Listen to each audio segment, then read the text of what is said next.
Pembacaan Alkitab hari ke-105 terambil dari Mazmur pasal 45 ayat 11 sampai dengan 18, Lukas pasal 16 ayat 19 sampai dengan 31, Lukas pasal 17 ayat 1 sampai dengan 10, Ulangan pasal 23 ayat 2 sampai dengan 26, Ulangan pasal 24 dan Ulangan pasal 25.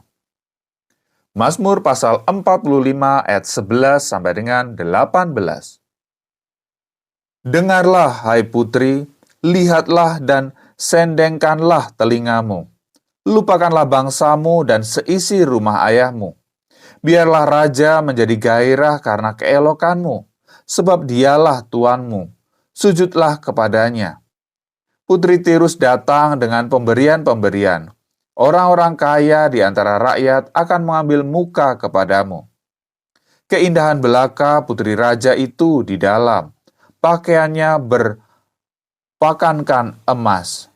Dengan pakaian bersulam berwarna-warna ia dibawa kepada raja.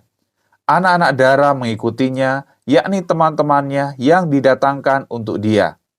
Dengan sukacita dan sorak-sorai mereka dibawa. Mereka masuk ke dalam istana raja. Para bapa leluhurmu hendaknya diganti oleh anak-anakmu nanti. Engkau akan mengangkat mereka menjadi pembesar di seluruh bumi. Aku mau memasyurkan namamu turun-temurun, sebab itu bangsa-bangsa akan bersyukur kepadamu untuk seterusnya dan selamanya.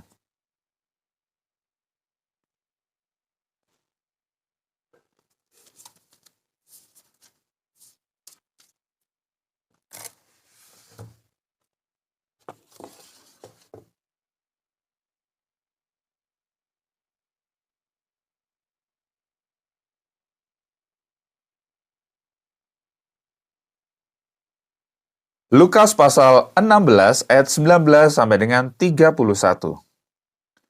Ada seorang kaya yang selalu berpakaian jubah ungu dan kain halus, dan setiap hari ia bersukaria dalam kemewahan.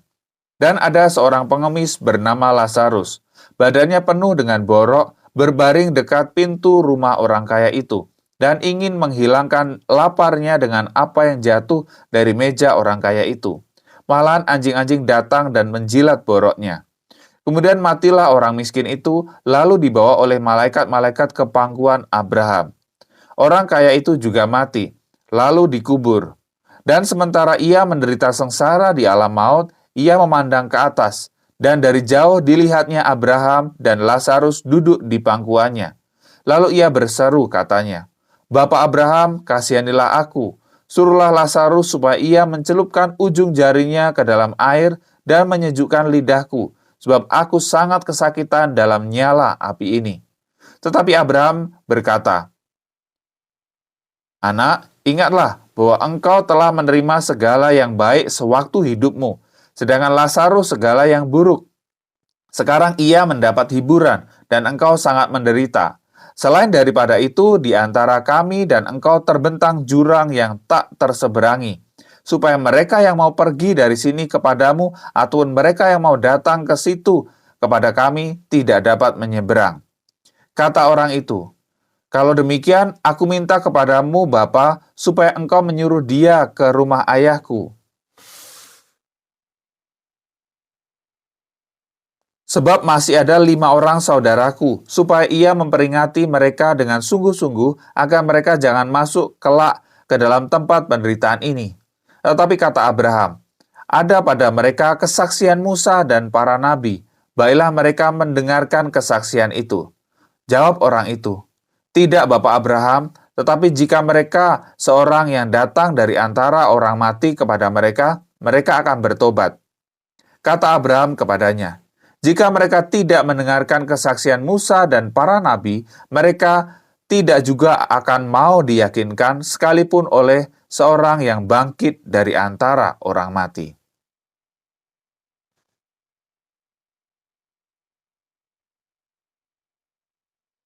Yesus berkata kepada murid-muridnya, "Tidak mungkin tidak akan ada penyesatan, tetapi celakalah orang yang mengadakannya. Adalah lebih baik baginya jika sebuah batu kilangan diikatkan pada lehernya, lalu ia dilemparkan ke dalam laut, daripada menyesatkan salah satu dari orang-orang yang lemah ini. Jagalah dirimu. Jikalau saudaramu berbuat dosa, tegurlah dia. Dan jikalau ia menyesal, ampunilah dia. Bahkan jikalau ia berbuat dosa terhadap engkau 7 kali sehari dan 7 kali ia kembali kepadamu dan berkata, "Aku menyesal," engkau harus mengampuni dia. Lalu kata rasul-rasul itu kepada Tuhan, "Tambahkanlah iman kami." Jawab Tuhan, "Kalau sekiranya kamu mempunyai iman sebesar biji sesawi saja, kamu dapat berkata kepada pohon ara ini, 'Terbantunlah engkau dan tertanamlah di dalam laut,' dan ia akan taat kepadamu." Siapa di antara kamu yang mempunyai seorang hamba yang membajak atau mengembalakan ternak bagimu akan berkata kepada hamba itu setelah ia pulang dari ladang, "Mari segera makan." Bukankah sebaliknya? Ia akan berkata kepada hamba itu, "Sediakanlah makananku, ikatlah pinggangmu dan layanilah aku sampai selesai aku makan dan minum, dan sesudah itu engkau boleh makan dan minum." Adakah ia berterima kasih kepada hamba itu karena hamba itu telah melakukan apa yang ditugaskan kepadanya? Demikian jugalah kamu. Apabila kamu telah melakukan segala sesuatu yang ditugaskan kepadamu, hendaklah kamu berkata, "Kami adalah hamba-hamba yang tidak berguna. Kami hanya melakukan apa yang kami harus lakukan."